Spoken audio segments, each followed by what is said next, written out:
اے ایمان والو، صبر اور نماز سے مدد لیا کرو، بے شک اللہ صبر کرنے والوں کے ساتھ ہے۔ نیکی یہی نہیں کہ تم مشرق و مغرب کو قبلہ سمجھ کر ان کی طرف منہ کر لو، بلکہ نیکی یہ ہے کہ لوگ اللہ پر اور روز آخر پر اور فرشتوں پر اور اللہ کی کتاب پر اور پیغمبروں پر ایمان لائیں، اور مال باوجود عزیز رکھنے کے رشتہ داروں اور یتیموں اور محتاجوں اور مسافروں اور مانگنے والوں کو دیں، اور گردنوں کے چھڑانے میں خرچ کریں، اور نماز پڑھیں اور زکوٰۃ دیں، اور جب عہد کر لیں تو اس کو پورا کریں،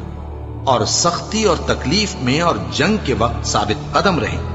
یہی لوگ ہیں جو ایمان میں سچے ہیں، اور یہی ہیں جو اللہ سے ڈرنے والے ہیں۔ عصر کی قسم کہ انسان نقصان میں ہے،